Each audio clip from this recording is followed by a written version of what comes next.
ಹೊಸ ವರ್ಷದ ಮೊದಲ ದಿನ ಮಂತ್ರಾಲಯಕ್ಕೆ ಭಕ್ತ ಸಾಗರವೇ ಹರಿದು ಬಂದಿದೆ. ಶ್ರೀ ಗುರು ರಾಘವೇಂದ್ರ ಸ್ವಾಮಿಗಳ ಮಠಕ್ಕೆ ಅಪಾರ ಸಂಖ್ಯೆಯಲ್ಲಿ ಭಕ್ತರು ಆಗಮಿಸಿದ್ದಾರೆ. ದೇಶ ವಿದೇಶ ಮೂಲೆ ಮೂಲೆಗಳಿಂದಲೂ ಭಕ್ತರು ಆಗಮಿಸಿ ಗುರುರಾಯರ ಆಶೀರ್ವಾದಕ್ಕೆ ಪಾತ್ರರಾಗ್ತಾ ಇದ್ದಾರೆ.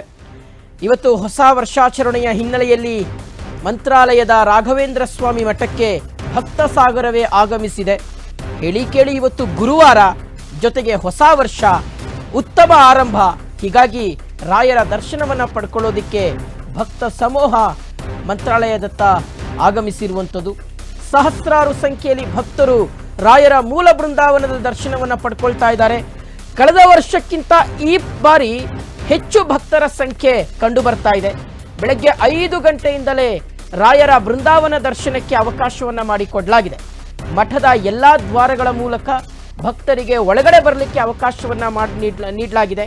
ಹೊಸ ವರ್ಷದಲ್ಲಿ ಶುಭವಾಗಲಿ, ಉತ್ತಮ ಆರಂಭವಾಗಲಿ ಅಂತ ಹೇಳಿ ರಾಯರ ಭಕ್ತರು ಪ್ರಾರ್ಥನೆಯನ್ನು ಸಲ್ಲಿಸ್ತಾ ಇದ್ದಾರೆ.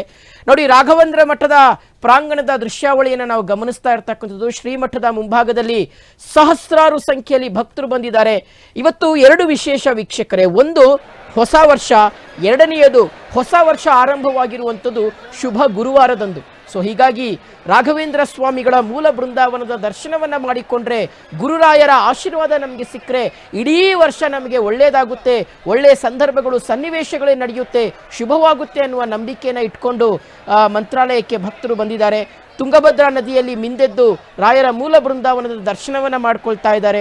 ಶ್ರೀ ಶ್ರೀ ಶ್ರೀ ಸುಬುಧೇಂದ್ರ ತೀರ್ಥ ಶ್ರೀಪಾದಂಗಳವರು ಭಕ್ತರಿಗೋಸ್ಕರ ವಿಶೇಷವಾಗಿರ್ತಕ್ಕಂಥ ವ್ಯವಸ್ಥೆಯನ್ನ ಮಾಡಿಕೊಟ್ಟಿದ್ದಾರೆ. ನೋಡಿ, ಸದಾಕಾಲ ಮಿಡಿಯುವ ಮನಸ್ಸು ಸುಬುಧೇಂದ್ರ ತೀರ್ಥರದ್ದು. ಸೊ ಹಾಗಾಗಿ ಹೆಚ್ಚಿನ ಸಂಖ್ಯೆಯಲ್ಲಿ ಭಕ್ತರು ಬಂದರೆ ಅವರಿಗೆ ಒಳಗಡೆ ಬಿಡಲಿಕ್ಕೆ ಅವಕಾಶವನ್ನು ಮಾಡಿಕೊಟ್ಟಿದ್ದಾರೆ.